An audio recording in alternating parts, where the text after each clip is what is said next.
अस्सलामुअलैकुम। I am Nadia नूर।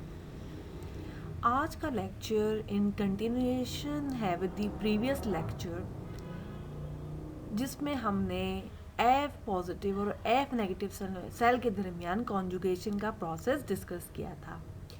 आज हम कॉन्जुगेशन के दूसरे प्रोसेसेस डिस्कस करेंगे, जिसमें एफ फैक्टर जो है वो एज एन एपिसोम की फॉर्म में प्रेजेंट होगा, या जो एफ फैक्टर है वो एफ प्राइम सेल के तौर पे प्रेजेंट होगा।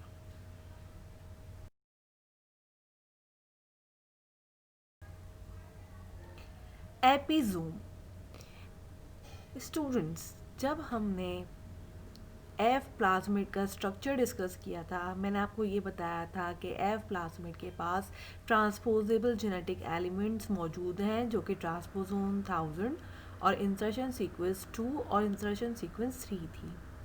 ये जो ट्रांसपोजेबल जेनेटिक एलिमेंट्स हैं, इनके अंदर ये टेंडेंसी होती है कि ये किसी भी एक जगह से जो है वो निकल के दूसरी जगह अटैच हो जाए। इस वजह से जो ये एफ प्लाज्मिड है, ये as a extra chromosomal form में, प्लाज्मिड की फॉर्म में साइटोप्लाज्म में मौजूद होता है।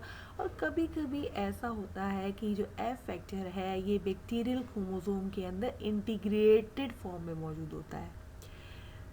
जब ये एफ फैक्टर अपने आप को इंटीग्रेट कर लेता है इनटू अ बैक्टीरियल क्रोमोसोम, इस वक्त इसको एपिसोम कहते हैं। और वो बैक्टीरियल सेल जिसके पास एफ फैक्टर इंटीग्रेटेड फॉर्म में उसके क्रोमोसोम में मौजूद होता है, उसको हम हाई फ्रीक्वेंसी रिकॉम्बिनेंट सेल कहते हैं। ये जो हाई फ्रीक्वेंसी रिकॉम्बिनेंट सेल है, ये इसलिए इसको कहा जाता है क्योंकि जब डोनर सेल कॉन्जुगेशन का प्रोसेस करता है तो उस दौरान क्रोमोसोमल जीन्स के ज़्यादा चांस होते हैं कि वो रेसिपिएंट तक मुंतकिल हों as compare to the F factor. ये सब हम डिटेल में डिस्कस करेंगे जब हम HFR सेल की कॉन्जुगेशन का प्रोसेस डिस्कस करेंगे इन डिटेल।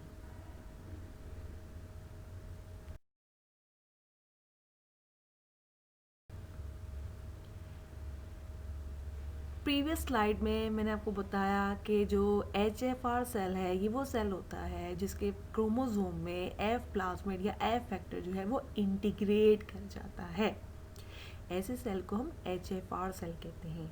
ऐसा सेल जब कॉन्जुगेशन का प्रोसेस स्टार्ट करता है, जो कि यूजुअल कॉन्जुगेशन के प्रोसेस जैसा ही होता है, जिसमें जो सेक्स पाइलस है या एफ पाइलस है वो कांटेक्ट करती है विद दी रेसिपिएंट सेल, और फिर वो एफ पाइलस जो है कॉन्ट्रैक्ट करती है, जिसकी वजह से रिट्रैक्ट करती है, जिसकी वजह से जो दोनों सेलों के दरमियान कांटेक्ट बन जाता है। और इस कांटेक्ट के थ्रू जो जीन है वो ट्रांसफ़र होना शुरू हो जाते हैं, क्योंकि HFR सेल में एक्स्ट्रा सेलुलर फॉर्म में प्लाज्मिड मौजूद नहीं है, बल्कि जो प्लाज्मिड मौजूद है वो इंटीग्रेटेड है इनटू दी बैक्टीरियल क्रोमोसोम। तो ORIT पे निक लगने के बाद जो पहला जीन ट्रांसफ़र होगा वो बैक्टीरियल क्रोमोसोम का जीन होगा। फिर ये प्रोसेस कंटिन्यू रहता है और पूरा एफ प्लाज्मिड ट्रांसफ़र होने के लिए 100 मिनट्स लगते हैं। जैसे कि आप देख सकते हैं कि ये एफ फैक्टर रेड कलर में है और ये इंटीग्रेट हुआ है इनटू अ बैक्टीरियल क्रोमोसोम। इस पे निक लगता है ORIT रीजन पे, और उसके बाद जो है ORIT के रीजन की जो एडजेसेंट बैक्टीरियल क्रोमोसोम का रीजन है वो फर्स्ट जो है वो ट्रांसफ़र होना शुरू हो जाता है to the donor bacterial cell. और जो ट्रॉ रीजन है वो बिल्कुल अपोजिट टू ORIT होता है। और हमें पता है कि जो ट्रॉ है basically this is the gene that is responsible for the formation of F pilus. इस ट्रॉ जीन तक के सफ़र को कंप्लीट होने के लिए तकरीबन 100 मिनट्स चाहिए होते हैं, लेकिन बैक्टीरिया जो है वो फ्री इन्वायरमेंट में मौजूद होते हैं, जहाँ लिक्विड मॉलिक्यूल्स मौजूद हैं, तो उनकी बॉम्बार्डमेंट की वजह से जो ये मेटिंग पेयर है इसका कांटेक्ट टूट जाता है और ये जो है कंप्लीट ट्रांसफ़र नहीं हो सकता प्लाज्मिड के जीन। इसीलिए जो रेसिपिएंट है वो एफ पाइलस एक्वायर नहीं करता और एच एफ और एफ नेगेटिव क्रॉस के रिजल्ट में जो रेसिपिएंट है वो एफ नेगेटिव ही रहता है, लेकिन वो जो जीन एक्वायर करता है वो बैक्टीरियल क्रोमोसोम के जीन्स होते हैं और ये जीन्स जाके जो है वो इंटीग्रेट हो जाते हैं into the donor recipients chromosome. इसीलिए जो एच एफ आर है it is known as the true recombination, क्योंकि इसके रिजल्ट में जो कॉन्जुगेंट सेल बनता है उसके पास जो है नए जीन्स फॉर्म होते हैं जो कि क्रोमोसोम का पार्ट होते हैं, not the part of plasmid.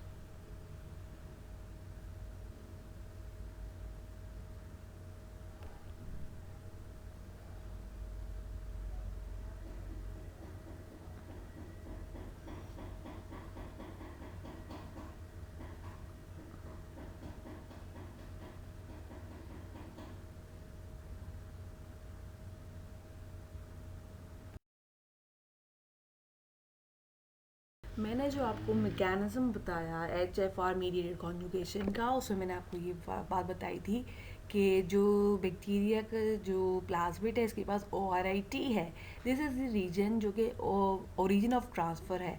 और प्लाज्मिड जब भी कॉन्जुगेशन का प्रोसेस स्टार्ट होता है तो यहाँ निक लगता है और यहाँ से जो प्लाज्मिड के जो जीन्स हैं वो ट्रांसफ़र होना शुरू होते हैं और इससे कुछ फासले पे ट्रॉ जीन्स लोकेटेड है और ये जो ट्रॉ जीन्स हैं basically these are the genes that are responsible for the pilus formation.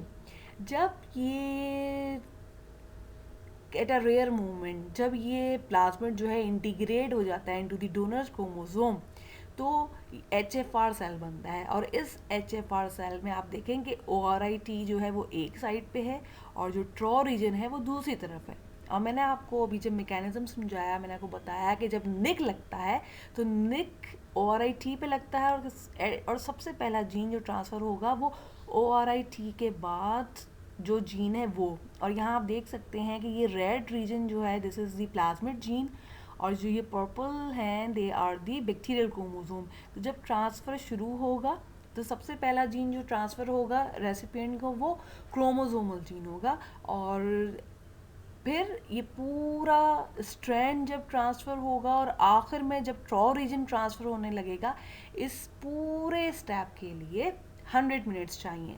लेकिन क्योंकि जो बैक्टीरिया हैं they are in continuous movement तो होता क्या है कि ये जो मेटिंग पेयर है ये बीच में ही ब्रेक हो जाता है और जिसकी वजह से क्या होता है कि जो रेसिपिएंट है उसको ट्रॉ रीजन नहीं ट्रांसफ़र हो पाता बल्कि उसको instead of the plasmid gene उसको जो है क्रोमोसोमल जीन ट्रांसफ़र हो जाते हैं।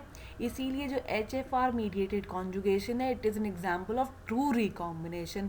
क्यों? क्योंकि इसमें बैक्टीरियल जीन ट्रांसफ़र हो रहे हैं और वो बैक्टीरियल जीन जो है वो सक्सेसफुली इंटीग्रेट हो रहे हैं इनटू द रेसिपिएंट क्रोमोसोम और फिर वो आगे प्रोजेनी में ट्रांसफ़र हो रहे हैं। जबकि अगर हम F पॉजिटिव और F नेगेटिव क्रॉस में देखें तो उसमें वो ट्रू रिकॉम्बिनेशन नहीं है क्योंकि उसमें जो जीन्स हैं वो एक्स्ट्रा क्रोमोसोमल जीन्स हैं और वो जीन्स जब बैक्टीरिया को मिल जाते हैं तो वो एक्स्ट्रा सेलुलरली प्रेजेंट होते हैं इन दी साइटोप्लाज्म। ये रीज़न आपसे एग्ज़ाम में पूछा जा सकता है, इसलिए आप इसको जहन नशीन कर लीजिए।